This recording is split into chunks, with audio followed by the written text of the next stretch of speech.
ગુજરાત માધ્યમિક અને ઉચ્ચતર માધ્યમિક શિક્ષણ બોર્ડ દ્વારા લેવામાં આવતી ધોરણ 10 અને 12ની પરીક્ષાઓ આગામી 27મી ફેબ્રુઆરીથી પ્રારંભ થનાર છે,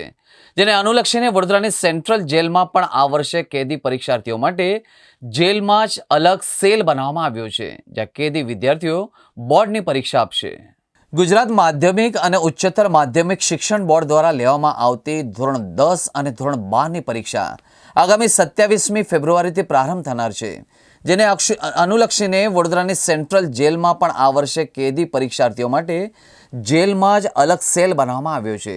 જ્યાં કેદી વિદ્યાર્થીઓ બોર્ડની પરીક્ષા આપશે। ગુજરાત માધ્યમિક અને ઉચ્ચતર માધ્યમિક શિક્ષણ બોર્ડની 27મી ફેબ્રુઆરીથી શરૂ થનારી પરીક્ષામાં ધોરણ 10 અને 12ની પરીક્ષામાં કુલ 68,508 વિદ્યાર્થીઓ પરીક્ષા આપશે, જેમાં ધોરણ 10 માટે 153 પરીક્ષા સ્થળના 1552 બ્લોકમાં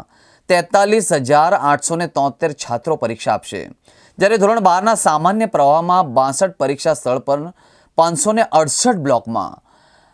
18,128 છાત્રો અને વિજ્ઞાન પ્રવાહમાં 37 પરીક્ષા સ્થળના 334 બ્લોકમાં 6,507 મળી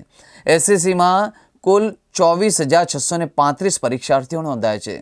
આ પરીક્ષામાં વડોદરાની સેન્ટ્રલ જેલમાંથી 10 કેદી પરીક્ષાઓ આપવાના હોય તેઓના માટે જેલમાં જ પરીક્ષા કેન્દ્ર તરીકે સેલની ફાળવણી કરવામાં આવી છે। બિલકુલ બિલકુલ ઘણા બધા કેદીઓ એવા છે, જેમાં કેમ કે આ 12મા ધોરણની જે એક્ઝામ આપી રહ્યા છે એમાંથી લગભગ 3 કેદીઓ તો એવા જ છે કે જે 26-27 વર્ષની એજના છે, અને એ લોકોએ પોતે જ ઈચ્છા દર્શાવી છે કે અમારે ધોરણ 12ની પરીક્ષા જે અધૂરો અભ્યાસક્રમ હતો 10 સુધી અમે ભણ્યા છીએ, તો અહીંયાથી ધોરણ 12ની પરીક્ષા આપીને હવે જે ઇગ્નુ અને આંબેડકરના જે સ્નાતકના કોર્સ ચાલે છે એમાં અમારે સ્નાતક કરવું છે। તો એ બહુ સારી વાત છે કે બંદીવાનો પોતે જ ઈચ્છા દર્શાવે છે કે અમારે આગળ કંઈક કરવું છે અને ભણવું છે। અને તમને ખબર છે કે જેલમાં અમે તમામ પ્રકારના વોકેશનલ ટ્રેનિંગ આપીએ છીએ, જેમ કે કડિયા કામ છે, વેલ્ડિંગ વર્ક્સ છે, સુથારી કામ છે, દરજી કામ છે, અને અત્યારે હાલ પ્લમ્બિંગનો પણ અમે કોર્સ ચાલુ કર્યો છે। તો એ વોકેશનલ ટ્રેનિંગ સાથે સાથે એમનું એજ્યુકેશનલ ટ્રેનિંગ પણ એ લે અને આગળ ભણતા થાય, ગ્રેજ્યુએશન કરે, માસ્ટર કરે, તો એ પ્રકારની તમામ સુવિધા તમામ પ્રકારની મધ્યસ્થ જેલોમાં અને બધી જેલોમાં અવેલેબલ છે। સર, એવા કોઈ ડેટા આપણી પાસે છે કે જેને 10મું અને 12મું પાસ કરી ચૂક્યા છે સક્સેસફુલી, અને એ હવે સારી એક ભણતરવાળી જીવન?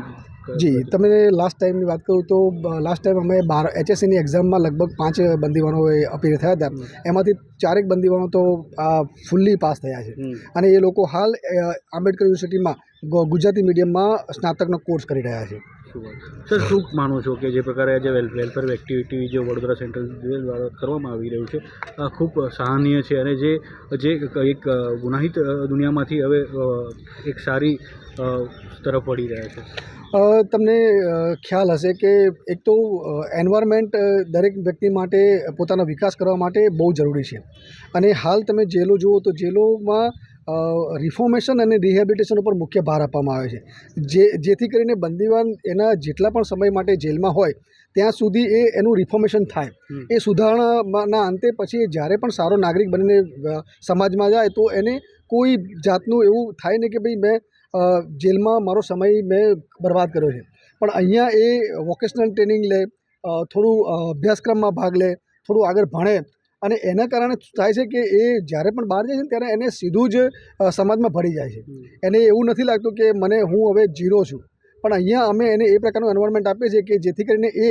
સારો એક નાગરિક બનીને સમાજમાં જાય, અને સારા નાગરિક બનીને પોતાના કુટુંબમાં, સમાજમાં સ્થિર થાય, અને ફરી પાછી આ ગુનાહિત પ્રવૃત્તિમાં ના પડે અને આ દુનિયામાં પાછો ના આવે।